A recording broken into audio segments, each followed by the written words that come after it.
You are soaring flight of imagination, saturated in the movable. Removable, no excuses. You're breaking all the rules. You are brew, composed in shea butter, peppermint and honey black soap. Nas lifeline inscribed in palm, unconventional, standing 20 feet tall. You are 1969 in the syncopated. Improvisation to the metronome. You chasse too. You allow your voice to ripen before time signatures expire in measures. You origami chords. You are where 30 shakes hands with adolescents realizing you just hit puberty.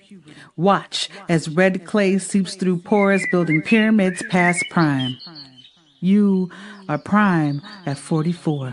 All brass, double bass, two drummers, three electric pianos, and percussionists all saying forget it at once.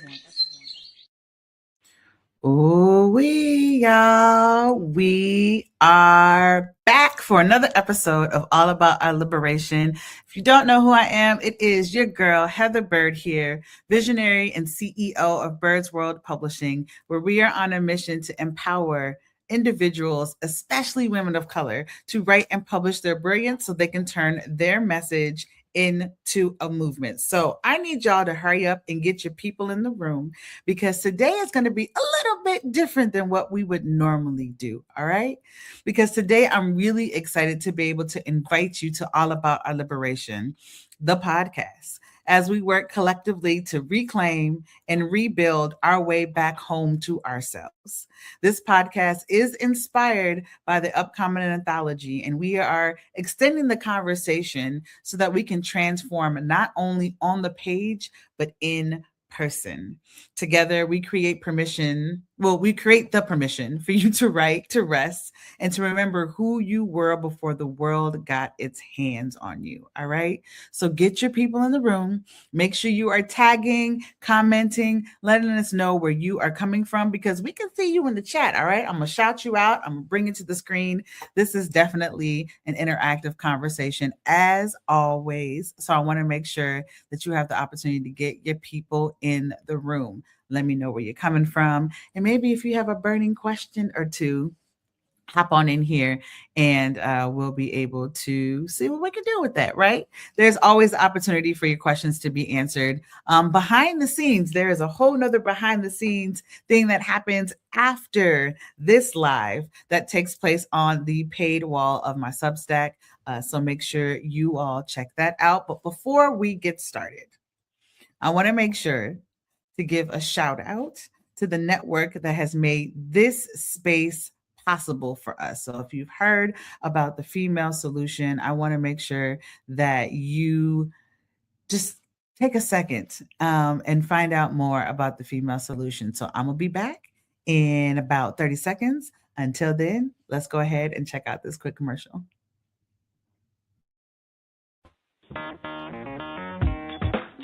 Women have the power to transform this world. We can end crime and violence if we all agree to do one thing: share. Let's share our wisdom, share our time, share our talents, share our finances, but most of all, let's share our love. This is the female solution.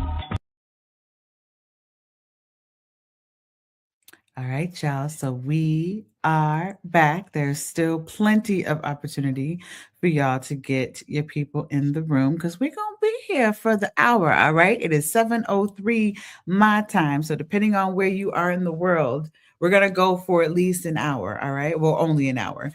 So make sure y'all get your people in the room. But before we get started with this episode, one of the things that I like to be able to do is I get really excited in the beginning and there's all this energy, but I want to create the opportunity for us to pause and to ground ourselves and to honor our ancestors and their wisdom.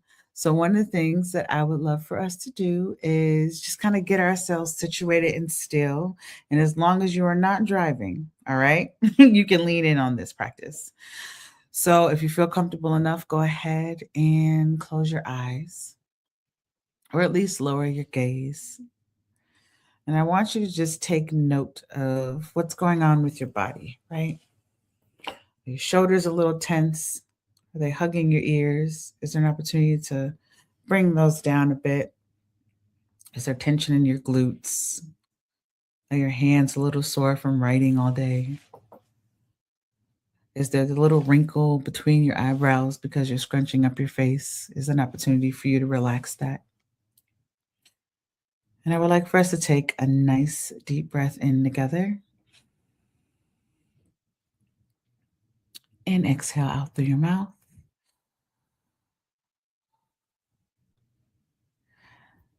And then collectively, we're going to take 3 more breaths together. And we'll inhale through our nose as usual. And when we exhale out, we're going to exhale out with a really deep hum.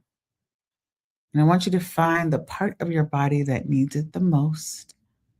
And I want you to send that hum to that part of your body. And think of the hum as either breaking up the tension or giving it a really great hug. All right? So let's go ahead. Take a nice deep breath in. And let's hum it out.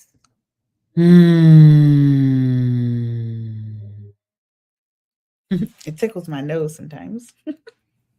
So just be conscious of what's happening. Another deep breath in. And hum it out.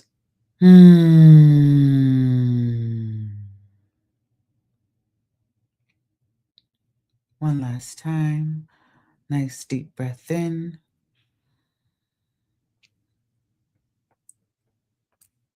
And a deep hum out.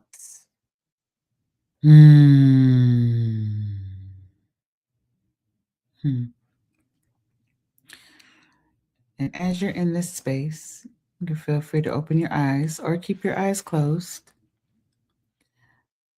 But as you're in this space, we always like to open up with a quote. And today's quote is by Octavia Butler. All that you touch, you change.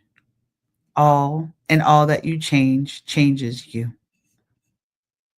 I repeat that again. All that you touch, you change.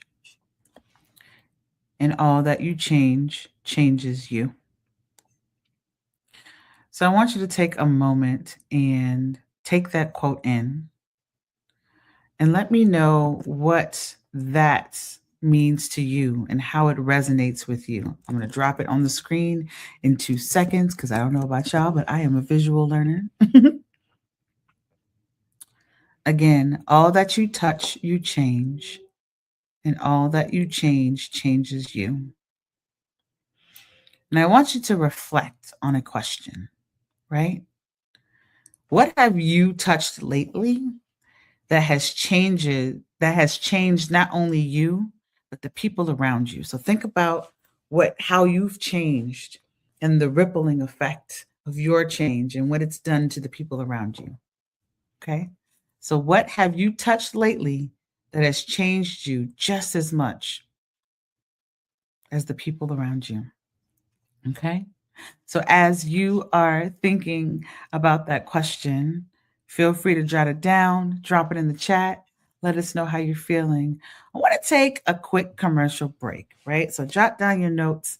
Let us know what your mind is doing. And then when we come back from commercial break, I am super excited about bringing our guest up. And like I said, we're doing things a little bit different today, right? So you'll get the opportunity to see what that looks like. But get your people in the room because I got to be here in order to witness it. All right. So I will be back in about a minute and a half with commercial break. Hopefully y'all will drop some of your thoughts in the chat and we were going to dive deep into this conversation because we're going to have some fun, y'all. I'm excited. All right. See y'all in about 90 seconds. Welcome to Master Force with Mushim Suit. Join us each week on Thursdays at 7 a.m. Central, live on Facebook and YouTube on the Female Solution page, as we dive into powerful topics designed to assist you in mastering your life force, Our conversations feature a diverse lineup of experts, all dedicated to your growth. Tune in weekly to discover new ways to elevate your spirit and raise your vibration. And remember, we are ascending.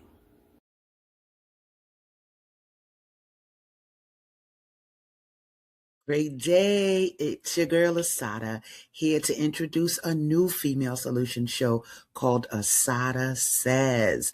That's right. Every month we're going to talk about everything I am, from cryptocurrency and financial security to good health and parenting strategies. Come on and talk with me every Tuesday morning from 7 a.m. to 8 a.m. And let's do that thing the way Asada says it should be done. See you then.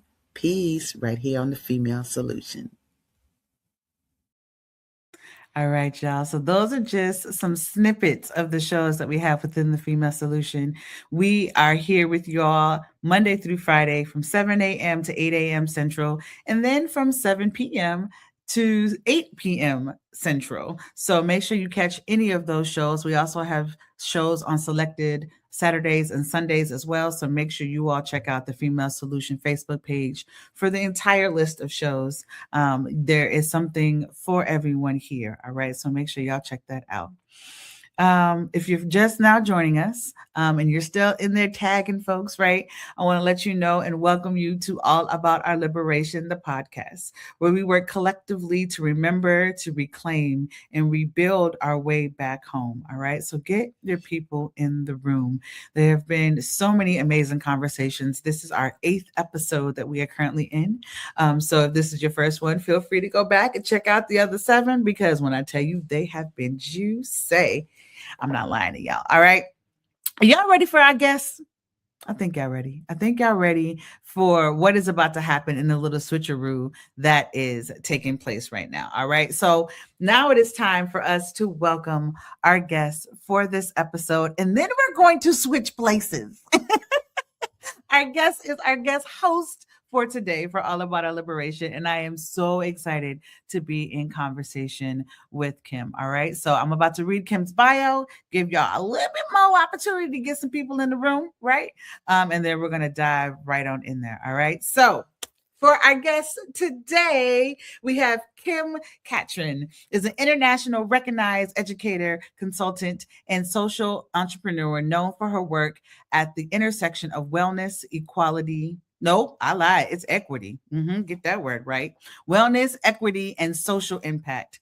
Named one of the Roots Young Feminists to Watch and honored as Canada's national youth role model, she has spent more than a decade inspiring audiences through speaking, teaching, and community leadership. Kim has hosted events for the United Nations, interviewed cultural icons such as Erykah Badu and Roxane Gay, and has spoken at major gatherings including Dreamforce and the 2022 Olympic and Paralympic Games. She's now focused on social media marketing and brand strategy, helping mission-driven organizations amplify their message, grow their audience, and turn powerful ideas into movements. Y'all, we got some things in common here with this message to movement. We got ideas to movement, and we are making it happen. All right. So y'all help me in welcoming Kim to All About Our Liberation. Y'all give it up in the chat. Hey, Kim. You're here. I can't hear you. You can't hear me. I can't hear you. Let's see. Oh, no. My mic isn't muted. We can hear you just fine. 1 second, I can't y'all. hear you. No, I can't. Oh, but can you hear me? Mm-hmm. That's so funny, but I definitely can't hear you. That's okay. How about you?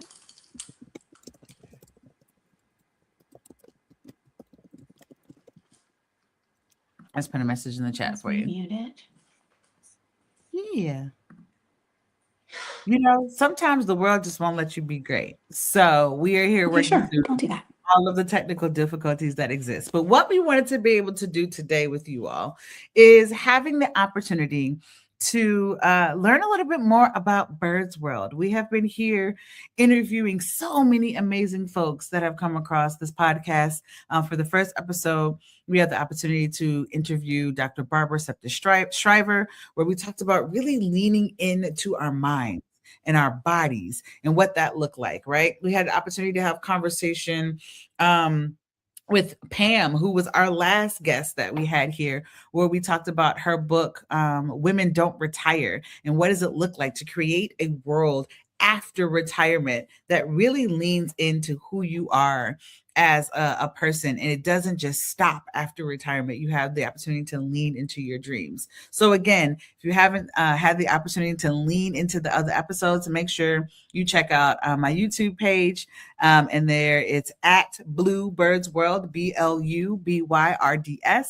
And check that out for all of the previous episodes that we have had, and lean into the conversation. Be there with us, right? So we're going to try this one more time to see if all the things are working. Can you hear us now? I can hear you just fine. Yay! Everything's good. Go. Amazing.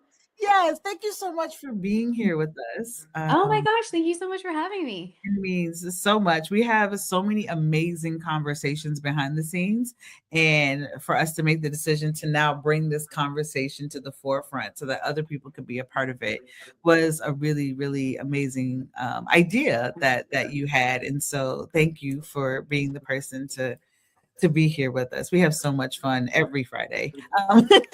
For y'all, get jealous because we have fun. The conversations that we have are amazing. But yes, what we're doing today, y'all, is we are turning the tables. And I am sitting in, so I'm gonna move you because it's official, right? Right. I am sitting in the hot seat and allowing Kim to take over as host today. So anything that you want to say? I did read your bio. I know you didn't hear it because of the technical difficulties, but anything you want to add to just who you are as a person besides a gorgeous human being? Oh, well, I think that thank you for the bio, even though I didn't get to hear it. I trust you. But I think that I'm very interested in the liberatory work that women of color are engaged in, whether that is here or internationally. I think that I think particularly with you, one of the things that inspired this conversation was so much is just watching your brain work and pull together ideas is Mm, really phenomenal. mm, And your ability to create space for other people to share their ideas, and also to hold up a mirror for other people to see their own selves in a fair and a compassionate way. I think mm, sometimes, like AI can do this. It can be like very sycophantic where you're like, it's just saying, yes, you're wonderful and you're amazing, or I think a lot of inherently underlyingly racist spaces can be overly critical in a way that isn't authentic. But mm. you have this really beautiful marriage of being able to be kind and thoughtful, but also like clear and accountable in the way that you're creating space for the people. So I was like, I would love to just talk to you more about that, because I can't wait for more and more people to be able to see that and experience that. Yeah. Oh, thank you so much for all of that language. I never know how to sum it all up, and that was a really beautiful summary. So thank you. My pleasure. So I would love to just get right into it. Are you okay Yeah, to let's go? do it. I'm for it. Cool.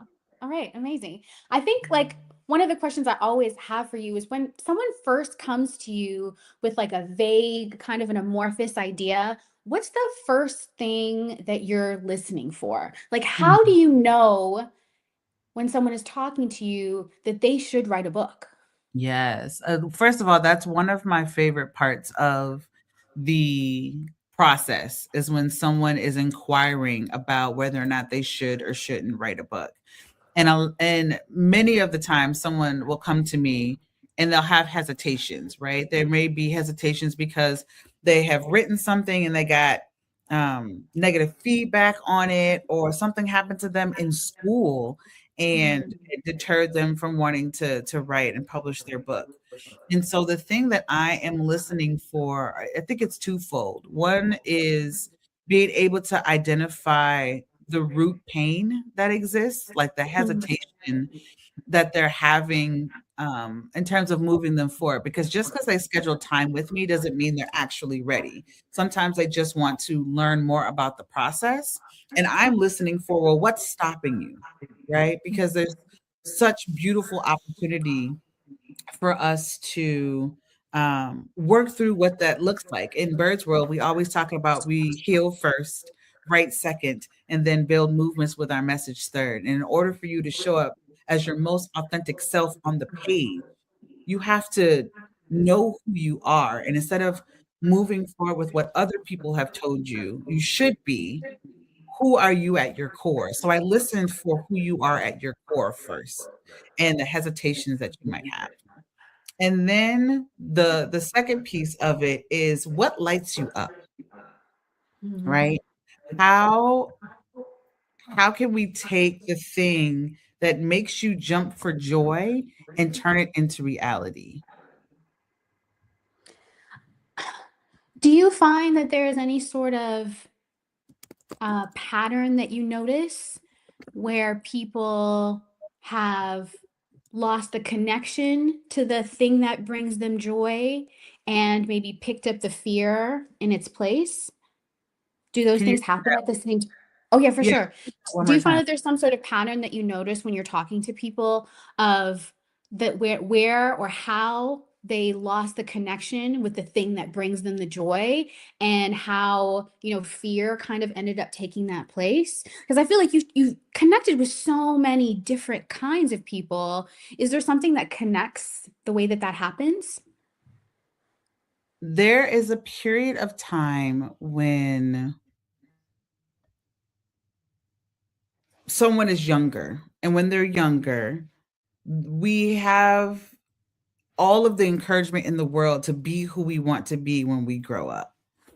And there's a period of time that it's around like fourth, fifth, sixth grade where we lose the color in the classroom, where we lose the opportunity to color, where we lose the opportunity to play, and people are prepping you for this machine, which is capitalism, which is the world, which is you have to go into the workforce, and creativity isn't seen as an essential piece of who we can be. And so there's this period where people have shifted out of necessity when it comes to how they move. And because they've been out of practice, they lose it. But there's always been like this whisper in the back of their minds that said, I've always wanted to do this thing, but people told me that I couldn't. I have gone through so many stages of my life where someone told me that I couldn't do something. And luckily for me, I said, watch me.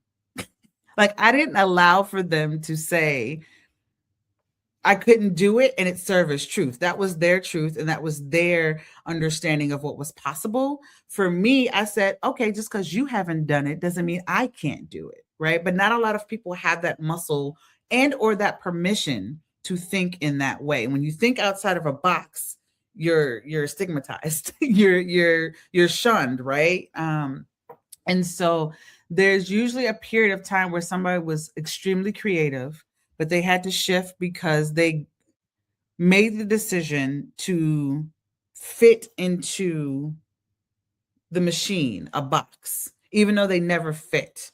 A lot of my folks also are servants. So they give so freely because they care so much and they give to everyone else but not themselves. They're the last ones on that list. And so they've lost a piece of themselves. And so I get folks who are in their late 40s, 50s, 60s who are now going back to the dream of always wanting to write and be a writer, and they're open to discovering who they can be at this stage in their life, and it's so beautiful to watch. It's so exciting. So it's like, so you see this, and I think in a lot of ways you're connecting people to, that inner child or that childlike vision that they have, that sense of play and creativity. I think that that's everybody wants that. Everybody, and I Mhm. think we've seen lots of that in recent years, people talking about reparenting or reconnecting with Mhm. your inner child.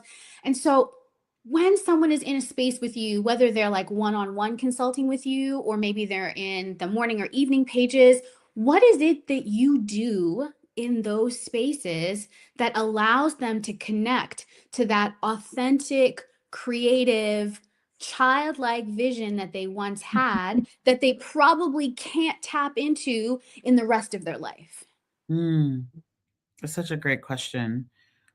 It starts off before they even get into the room, to be honest, right? It's the connection of letting them know that I see them.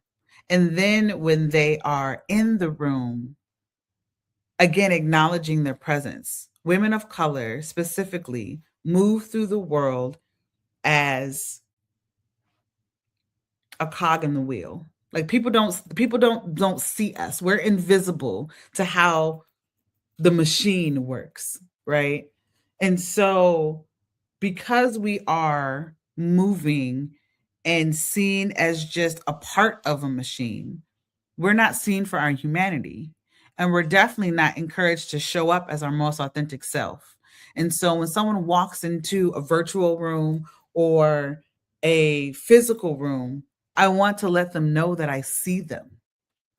And just that one small but large acknowledgement begins to break down the walls when someone comes in.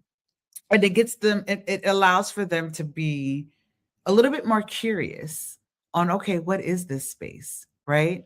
I think someone put it really well um, about a month ago, 2 months ago. We're in April.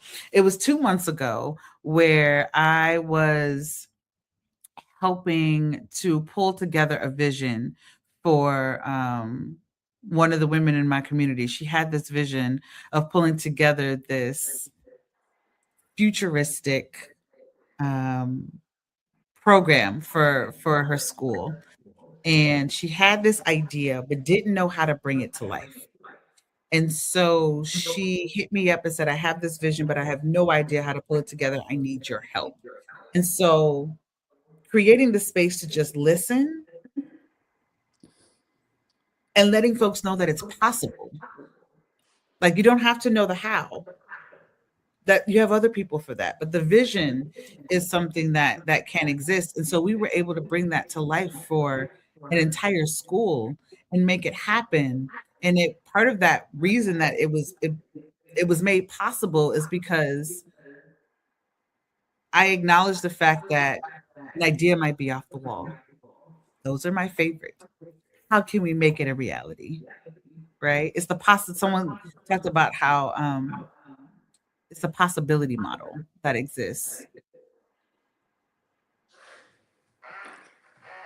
I think I think it was Joan, one of your ambassadors, who talked about you time traveling. And that for me really connects to this vision that you did because it was about the future. Mhm. As she was saying, I think she said it like get you someone who can time travel, you know? And I think that um I think part of what you're describing in terms of like people come with that sense of fear as they go off into the world because there's fear like can I provide for myself, can I take care of my family, can I with everything that's happening in the future, am I making the right choices now to set me up for there? And I Mhm. think that when we talk about you and like time traveling and the ability of your brain to work in that way and then to take on these sorts of impossible problems, um how do you bring that sense of like imagination from the future, or like a grounding from the past, because you also do all these beautiful things with your mom too, so I feel like it really is time traveling. It's not just in the future, it's not just in the past. So how do you connect across the future and the past to the present when you're Mhm. working with people so that they feel a sense of freedom and creativity, but maybe also like a sense of security to finally pursue their vision? Hmm. That is such a beautiful question. So, part of Joan, speaking of Joan, shout out to Joan.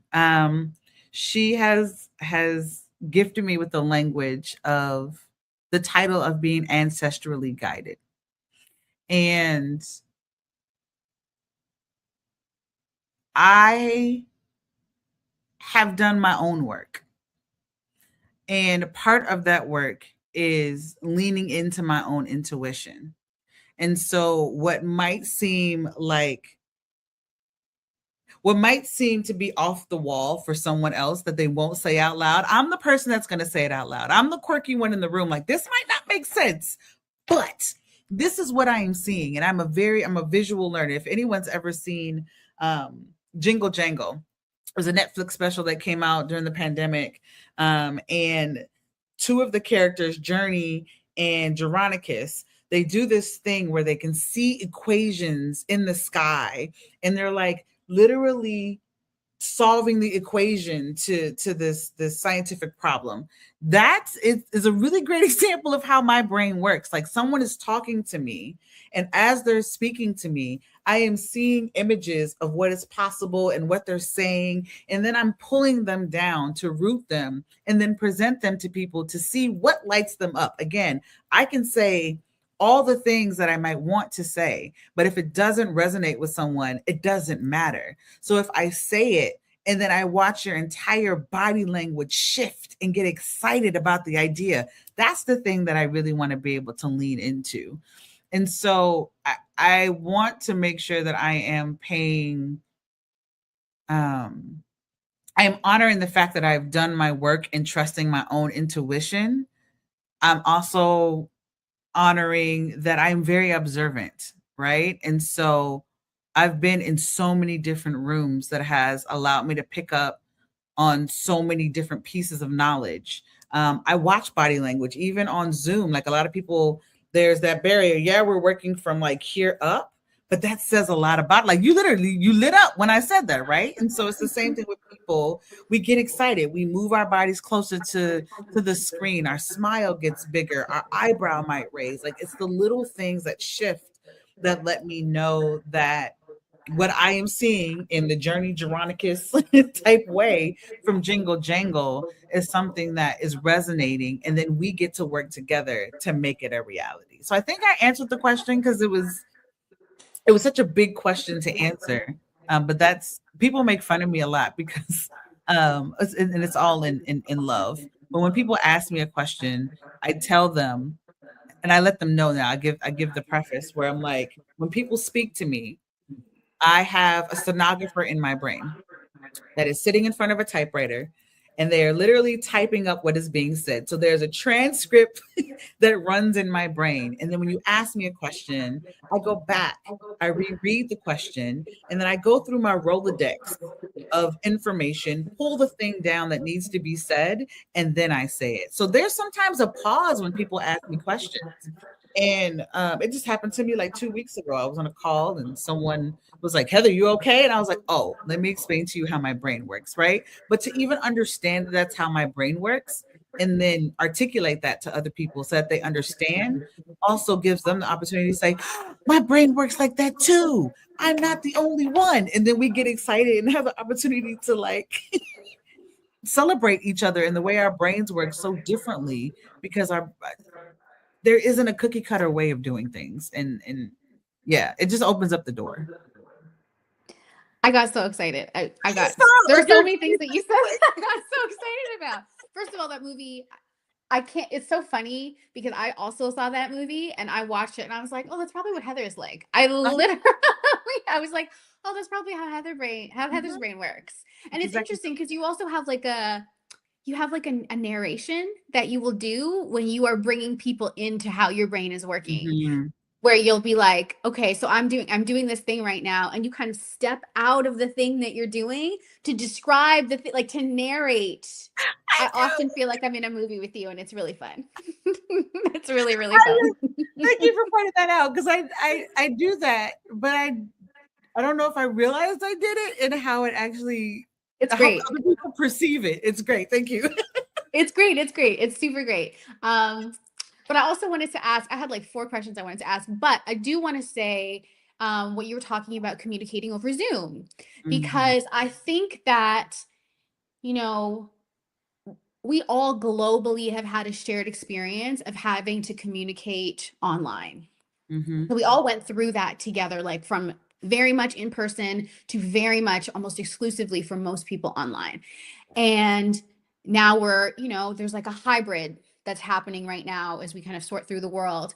And I think people often describe like a lack of connection when they're communicating with people online.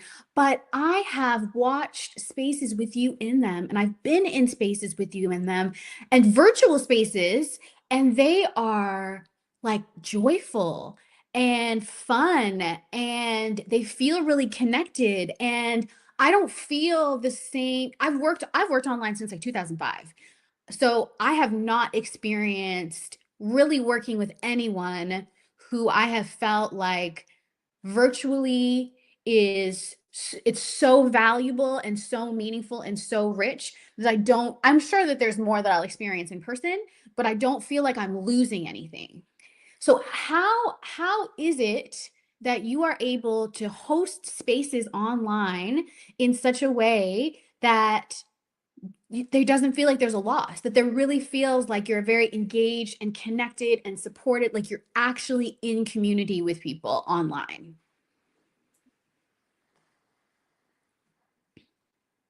My brain did 3 different things at once. I originally wanted to say, I don't know.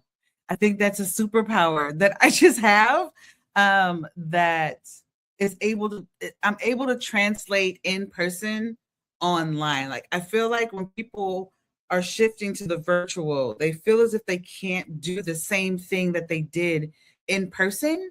So I have a very problem solving like brain, right? If we are moving from in person to virtual, what are the things that need to carry? I ask myself, what are the things that need to be carried over to hold on to this experience as much as possible? What are the things that might potentially be lost, and how do we fill that gap? I am constantly asking myself, what are the gaps and how can we solve them? So for me, okay, yes, we might not be in person to interact with each other, but if there's a song that everyone knows, let's play the song and then invite people to dance. And then I will be the first one to dance, right? Like, some people are like, I got to dance on Zoom. I have on sweatpants and a button up shirt. We all do. You know what I'm saying? Like, why aren't we all just showing off how we are mismatched? Like, I lean into the quirk. I am a very, very quirky individual, and I own it, right? And so what are the ways that I can bring my quirk into the room to let the guard down to allow for the conversations to happen? So part of it is like a natural thing that I do. The other part of it is, okay, asking myself the question, what do we have in option A? What do we have in option B? How can we close that gap to make it happen? People, I've noticed, are afraid to interact with people online. So if that's the case, let me ask a question. Let me call on people to answer. Let me model. That's okay. I'm gonna reframe my I don't know, because as I'm working through it, y'all in my brain, welcome. It's modeling the thing.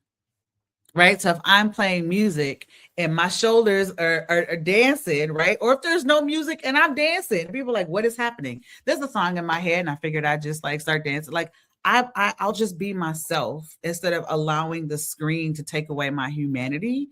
And that then opens up the opportunity for other people's humanity to come through and their quirks to come through. And then giving them the opportunity to be a part of the culture that is online. We were not all of us, but some of us were together this past weekend.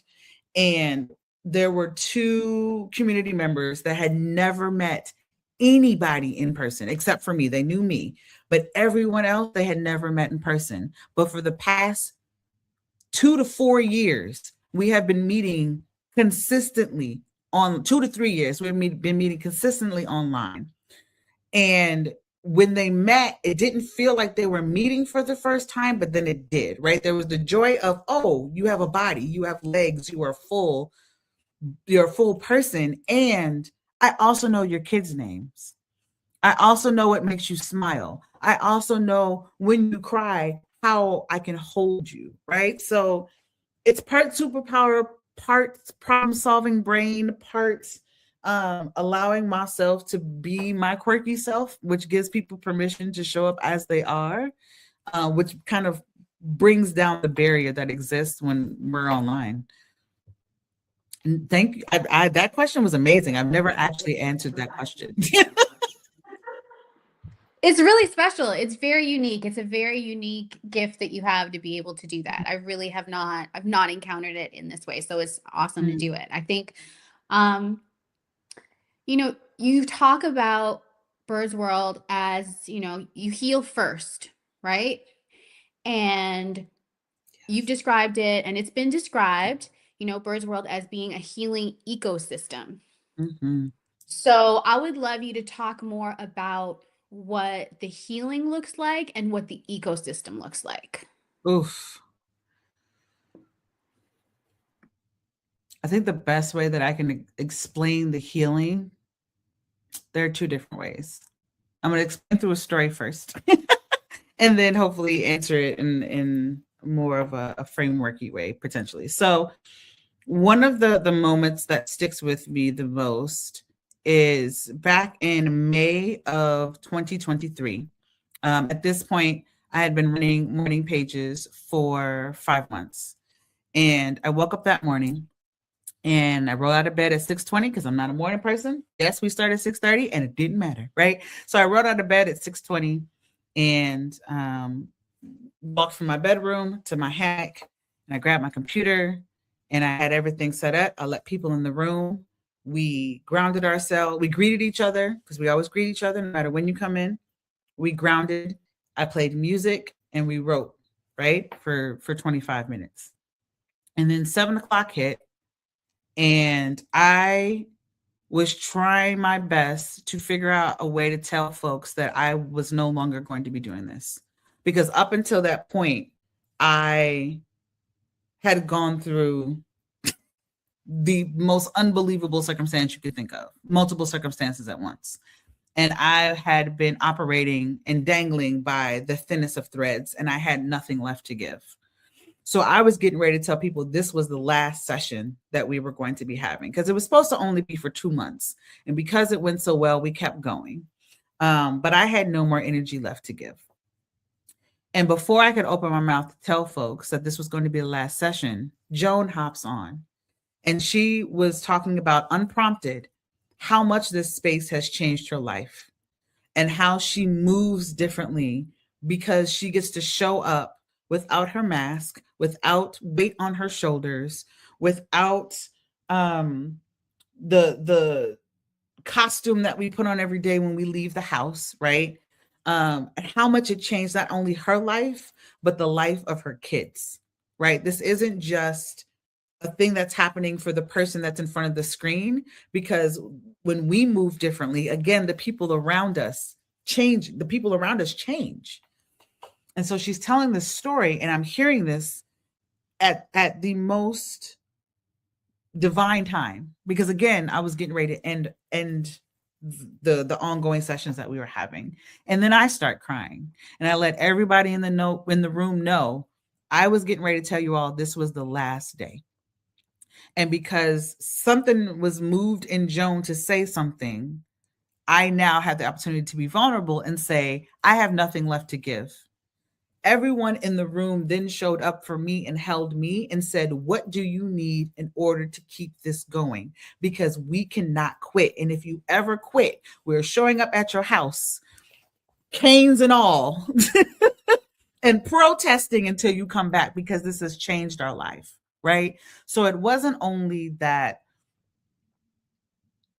the container was set up for me, for Joan to share, then for me to share. It was also set up so that there was a solution in place so that I didn't have to hold all of this on my own. Like, the burden wasn't just mine. So I think that's a really beautiful example, which is one of the many examples of the healing that takes place in this space. And one of the things that I notice when people come in, they have their guard up because all the other spaces that they have been in, they have been torn down, or they have been told that their writing isn't any good, or they don't have a story, or all of these negative things that have literally put them down all of these years. And so they're like, oh, this is just another writing group. This is another feedback session. And I can tell you that we're not.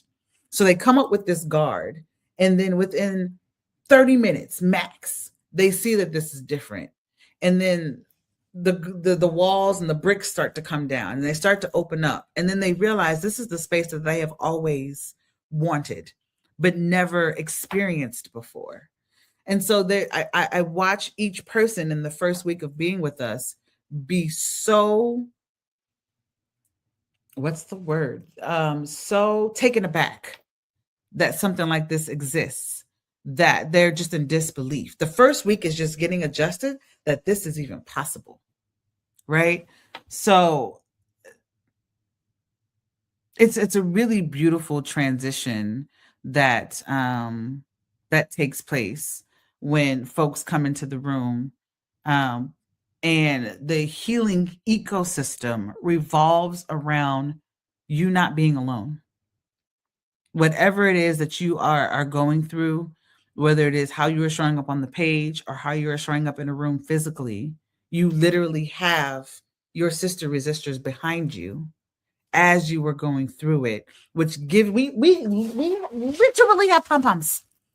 We cheer. You want to go through some healing, have somebody cheer for you in a way that you've never been cheered for before. There are pom-poms. Like we heal each other by showing up every single day for each other, not only for the page, but how we show up in person. And I think that, you know, that really speaks to the idea of an ecosystem, right? An ecosystem is like living things that are connected and influencing each other.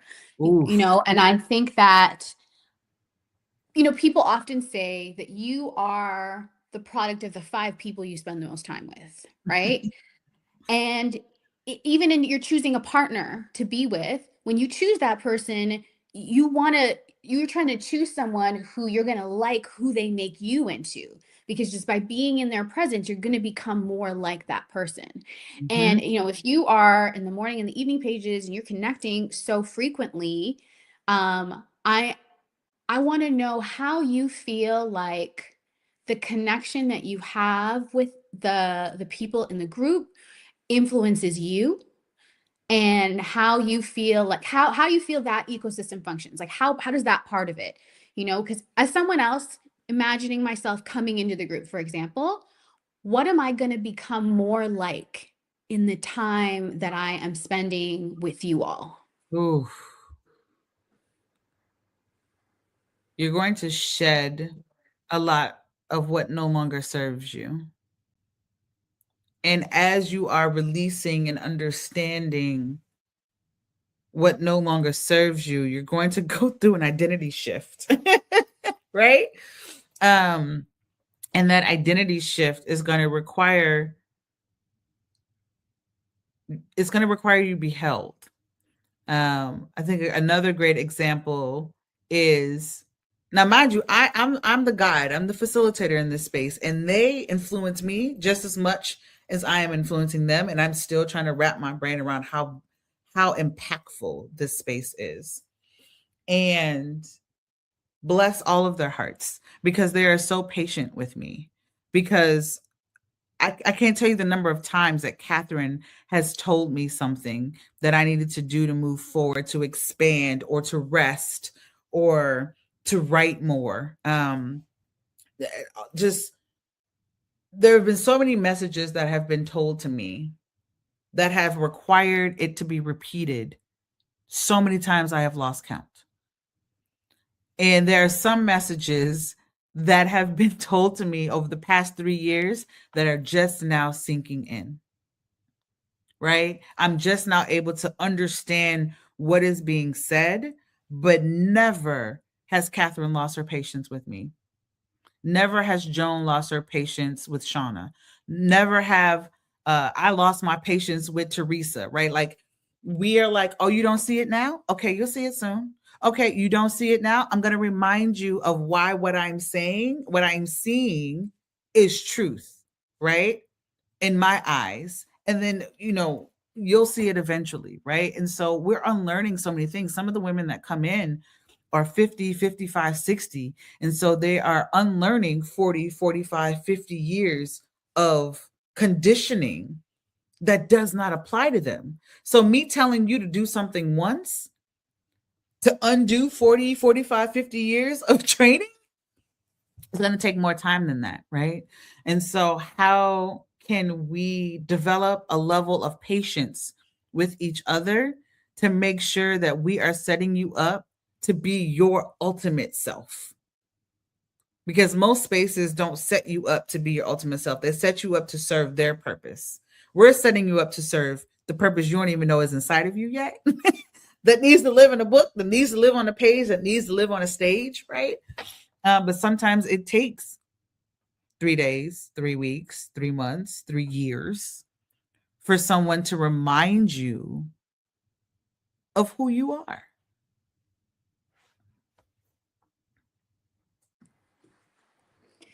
That makes so much sense. I think that, I feel like the spaces that you create really show us tangibly how like neuroplasticity is real. Like you Hmm. really can change your brain pathways, but you very likely will not do it on your own. No. And I think that, having the new experience with the people who, Mhm. and I think the way that you talked about it is being like people who are actually going to keep being patient with you, who recognize that it has taken you 20, 30, 40 years to get to this place. And it's not going to take you one time to get out of it, but who are going to keep allowing you to rewire your brain and recraft the way that you Mhm. think about things. And then ultimately to create which is your first vision, your second vision, your visions. Yes.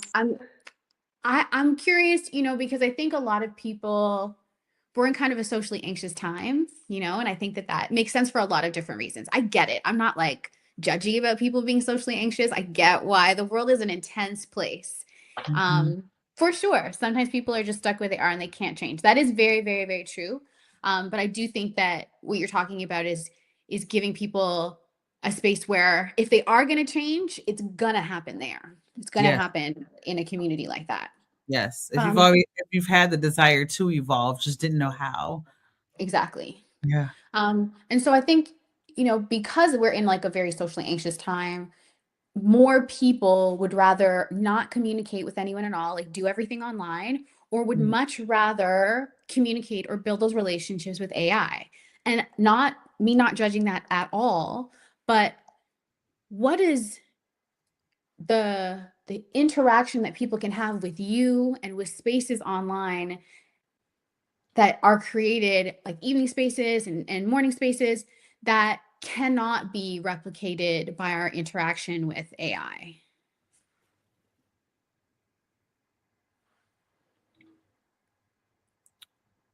Trust and truth are the 2 words that are coming to mind. Mm. Um, AI is gonna tell you what you wanna hear most of the time, and AI isn't going to have the opportunity to take note of how what I am saying to you, how it's being received. I can't notice how your head tilted to the side and you were afraid to ask the question but didn't. All I get is the question in AI. I don't get the, well, do you understand? And then you go, that's a no, you don't understand, right? But AI can't see right now. It can't be creepy when it can, right? Because we might be moving that direction, right? But you can't see, what is it? 80% of communication is nonverbal. Right now, we are only working with the 20% that is verbal, right? So when someone says something about how beautiful you are, and I watch you shrink into yourself, that lets me know that you don't know how to receive compliments, maybe because it's never been said to you before, or maybe no one has ever told you you were beautiful. And so when you break down into tears because you've always wanted to hear those words, but no one ever said it, AI is not going to see that. Or when you tell me a story about how, What's a really good example? Like if you're writing a book, because a lot of folks are using AI to write books. That's a whole nother segment for us to have a conversation around. Whole other podcast episode, right? Um, but what AI is doing, it's a large language model. Like it's pulling what everyone else is talking about, and you don't have the opportunity to infuse who you are as a person. Yes, you might share some stories, but those are the stories that you think need to be told. AI can't pick up on as you're telling the story, you are hesitant because you're afraid of what your mother might think, and be able to dig deeper into the root of why that is something that is scary for you, and then ask you the question, are you ready to tell this story? Have you gone through some sort of healing journey? Are you on top of your story, or are you in the story, right? Are you prepared? Are you re-triggering yourself? Like the little nuances again that come through with the 80% of nonverbal communication cannot be read. And so what we provide, I think you used this language earlier, is a mirror. We get to be curious, we get to ask questions, and we get to use your 80% of nonverbal communication to really get down to what needs to be said on the page. And someone told me this weekend, they're like, what's that thing you always say? Chat GPT could never, right? Like it can never be you fully. It can bring out certain aspects, but what we're doing here is not trying to be like everybody else. The large language model is pulling from everybody else. What we are doing is pulling out what no one has seen in you yet. Or maybe they have, but you haven't put it on a large enough stage. You haven't put it in a book. You haven't talked about it yet. It's the 80%. That's huge. That's so huge. How do you then? I think that depending on how someone grew up, you know, they might not have wanted to look in a mirror for a very long time, Mm, right? yeah. And it might be fearful to look in a mirror, it might be uncomfortable to look in a mirror.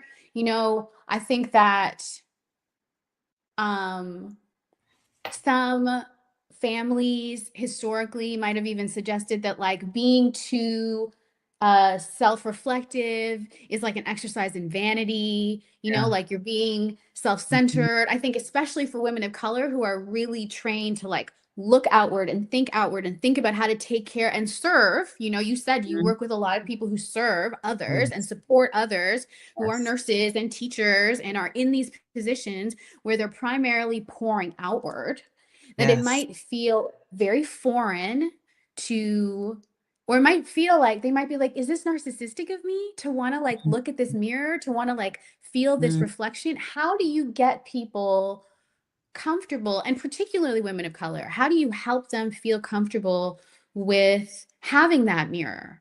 How do you help them see parts of themselves or access parts of themselves that they might not even, or they haven't even looked at themselves in a long time? I think you talked a little bit about it in terms of like Yeah. you're watching for that interaction, or like the way that they might get uncomfortable based on certain things that you say. Yeah. But yeah, I would love to hear more about how to do that, or how you Yeah. do that. It's a combination of affirmation. Oh, I had it in my brain as you were saying it. It's a combination of affirmation, permission, and seed setting. So a lot of the times we want to throw everything at someone all at once and then expect them to change it in that moment. And again, we are reprogramming ourselves. We are unlearning the things that no longer serve us. So I get a lot of folks who are um, between the 50 and 70 range. And in that generation, you were seen, not heard. And so they don't have a voice. And so asking them to utilize their voice is scary. They were literally taught not to speak up. So how do you then give someone the permission to speak up. First of all, I affirm that I see you. I affirm that you have a voice and that you have a story and that it is valuable. And when you say something, when I tell you, the pom-poms come out, right? When I tell you, one of the things that we do in our community is when someone says something that really moves us, we pick up our pens and we go, say that again, right? And so there's that affirmation of, I want to hear you repeat yourself because of the value in what you said, not because what you said we thought was wrong. Someone said it's so much better in the community. Shout out to Shauna. But she was like, when we ask you to repeat yourself, it's not because we want to prove you wrong or something like that. We want to hear it again because it moved us, right? So that's the affirmation piece. The permission piece then exists because when we ask you to repeat it again, it then goes, oh, I guess that was something that's really valuable to be heard.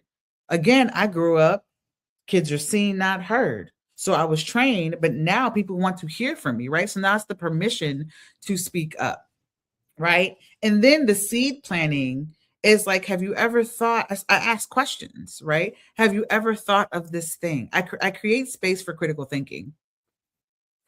In a world that wants to get that response from AI, in a world that people want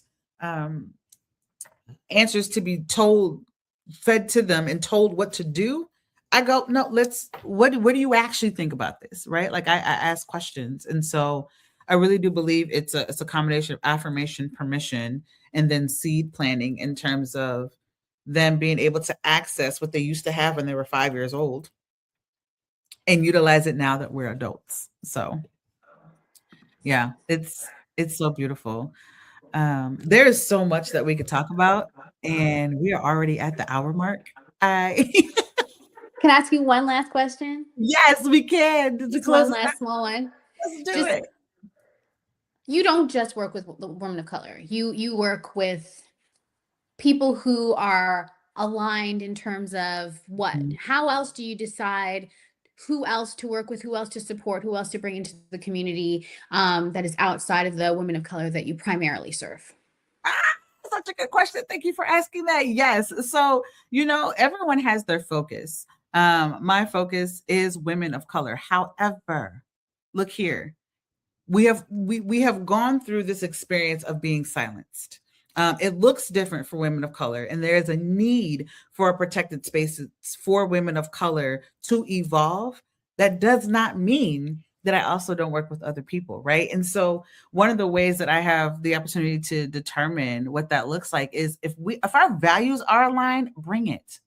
If you are someone who wants to write a book and the ideas just aren't flowing, but you are open to having a conversation, you are open to being stretched, right? If you might align with like my spiritual values in terms of like the intuition. Yes, I pull out tarot cards sometimes. You know what I'm saying? Like, again, not to be predictive. That is not what I use that for. I use that as an intuitive guide for me, right? If our values align in terms of equity, if our values align in terms of knowing that there have been spaces where you have also felt small, or you felt like someone was stealing your voice, right? Yes, let's work together. Actually, one of my clients, I'm gonna shout him out real quick, right? Two weekends ago, time is flying, right? Nairi Billups literally just released his book Unscripting with Birds World Publishing. Look, y'all, Nairi's not a woman of color. Like I work with people in different aspects. So there are spaces that exist that are for everyone who wants to do the work. Again, we heal first, right second, and build movements with our message third. If that is in alignment with who you are as a person, there are spaces for you. And I also know that when we are in a space for women of color, where we don't have to feel as if we have to show up a certain way because we will be judged, because someone thinks we are less intelligent. Maybe my hair isn't combed and who cares? Maybe I decide I want to speak in my South Side slang and no one's gonna be like, well, that's not a word. Yes, it is. It's in my dictionary, right? There is a need for protection for women of color because the rest of the world has not set it up so that we are protected. So those spaces are needed. And if you want to get a story out there and you're not a woman of color, there is still an opportunity for you to take advantage of all the other services that we also have so that we can also turn your message into a movement. So thank you so much for asking that question, because I get that a lot, and it's fair. It is a fair question, because that is what the message that is out there. But there are spaces for you too. So if you're not a woman of color, I got you as well. Awesome. Thank you so much, Heather. Thank you. Thank you so much for this time. As you can see, I really love questions. So if this is something that sparks something inside of you and you're watching this on the replay, first of all, let us know that you were here on the replay, so that we can be there. And if you have a question about what this looks like in real time, I do host an open house the first and third Tuesdays of every month. So look here, the Monday we have an All About Our Liberation podcast episode. On that Tuesday till tomorrow, I host an open house where you have an opportunity to come in, meet the community, because again, there's nothing like writing in community. Yes, you can write in isolation if you want to, but I'm telling you, you're going to go a whole lot further in community, right? So you get to meet the community. You have an opportunity to write with us and learn more about Bird's World and ask me the questions about what path works best for you. And if you have any hesitations, I'm here for you. I get excited for questions. So come on in, let us know. I thought I had this up somewhere and I don't. Yes, I do. Ha ha ha. So you can join us for our next open house, which is tomorrow, 6 p.m. Central Time. You can go to birdsworldpublishing.com/open house and check it out. And if you can't make that one, we will have another one. Reach out to me, DM me. There is so much that is happening here, and there is a movement that's occurring here. We are healing, we are writing, and we are building movements with our message. So, Kim, thank you so much for, again, being here with us. And for asking all the questions, for being curious, for being you, for being a light. Like you, when you smile, I smile. And you have just, meeting you has shifted so much for me. So I want to thank you so much for being here. And all about it's you are an embodiment of what liberation can look like in so many ways. And so I want to thank you so much for being here. Until next time, y'all, thank you again so much for being here. Catch us on you're making me do math, on the 20th is our next episode of All About Our Liberation, episode 9. And until next time, do you have any last minute thoughts, Kim, that you want to throw out there before we end? I just definitely go to the open house. I think that you want to get a taste of it, like go experience it for yourself, feel what it feels like to be in community. And I don't think you'll regret it. I think you are on the beginning of a beautiful journey. Thank you. Yes. Bad. All right, y'all. So until next time, I want to let you know that I see you. You are not alone, and we are here with you every step of the way. So until next time, bye, y'all.